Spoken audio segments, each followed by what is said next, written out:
Hello there, I'm Laura Quiñones. I'm a journalist from UN News, and we continue live from the UN General Assembly. And precisely, I'm here with the leader of the General Assembly this year.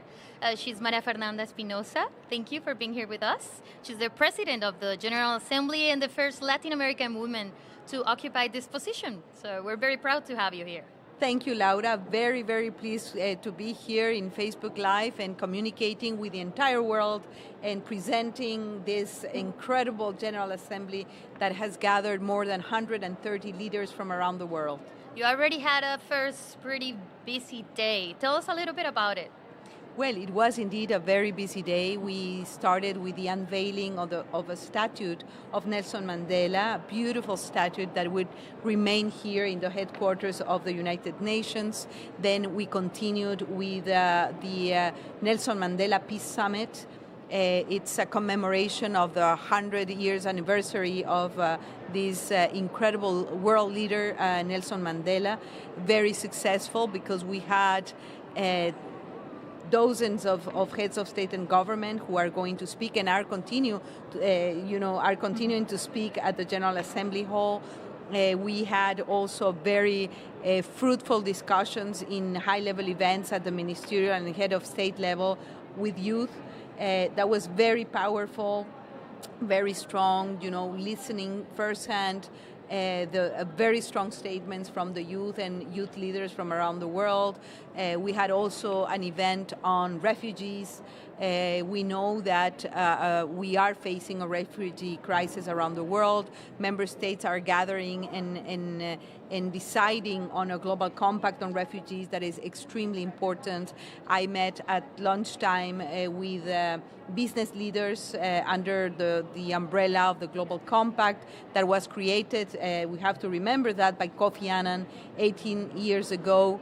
I had several bilaterals with several heads of state and government, with the president of ICRC, with the International Red Cross. So it's been a very busy day, and it's just only the first day of the General Assembly. So there is much more to come in the coming days. Tell us about the topics, what's going to be your priorities for this year as president of the General Assembly? Well, we have established 7 priorities because I think that we need to deliver 7 days a week. When you're speaking about refugees, people in hunger, people that are discriminated because of religion, color, race, ethnicity, or gender, it doesn't stop on Friday. So I think that the General Assembly should deliver 7 days a week. That's why I have come up with 7 priorities. Gender equality is one of them, migration and refugees, decent work is going to be among our main priorities, especially decent work for women, equal pay, equal jobs, but also for youth and persons with disabilities. The rights of persons with disabilities, also the 4th priority. We are going to be working on environmental issues in 2 areas, basically. One is on assessment and preparation for the upcoming Climate Change Summit next September, next year, and looking at how we had implemented the Paris Agreement 3 years after the adoption of the Paris Agreement. We will be also working in a campaign against plastic pollution in our oceans. This is a major environmental challenge in our days. We are going to be also working on peace, security, and youth, using a very preventive approach. Youth not as victims of conflict and violent extremism, but as actor of the building of peaceful societies. And lastly, but not less important, on the revitalization of the United Nations, using their acronym, DARE, as for delivery, accountability, relevance, and efficiency. We want to implement the reform that is ongoing right now to give a political push to the revitalization of the working methods of the General Assembly, that is the Parliament of Humanity, but also to continue with Security Council reform.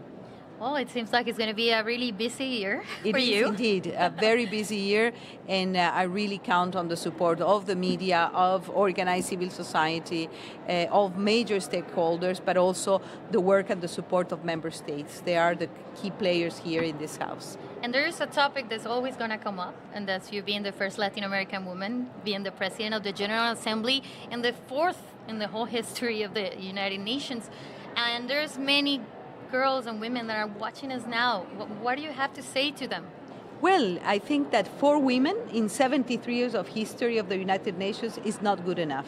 There is much more to do in terms of gender equality on the political and economic empowerment of women, looking and working with women and girls seen not only as victims of armed conflict and violent conflict, but as key players of the building of more, peaceful and secure societies. So I have dedicated my role of President of the General Assembly to women and girls around the world, especially to women that are involved in politics. I think there is a lot to do still to avoid discrimination, to have the spaces that we deserve in politics as well.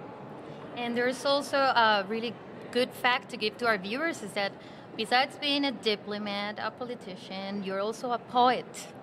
How is poetry going to influence your presidency?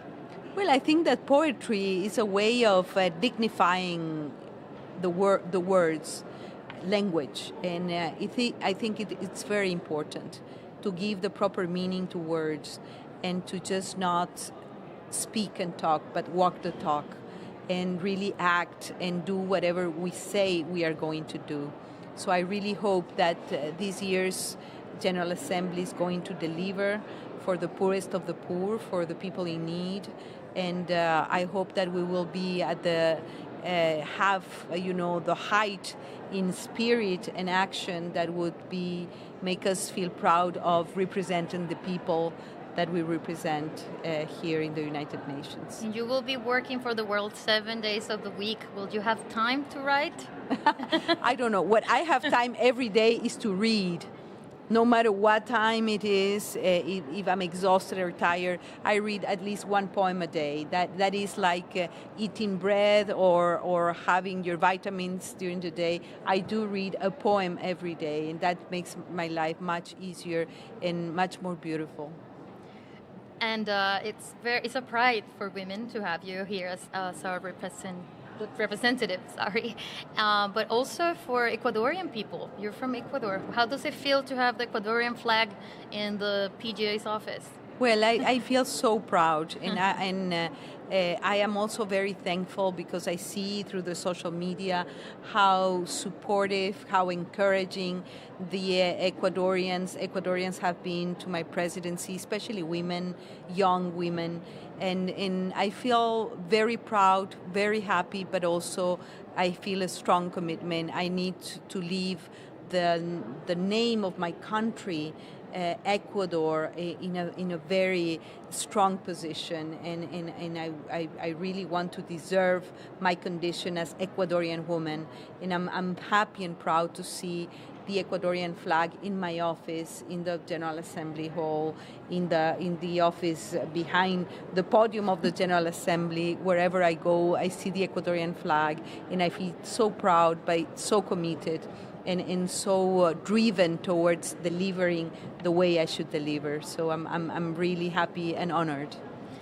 Thank you so much for being with us here in the Facebook Live VIP space. We really hope a really successful GA and a really successful year. Thank you for being here. Thank you, Laura. Thank you, really. Thank you very much. And here's your home. Just keep synchronized at Facebook Live. We'll be with you in minutes again.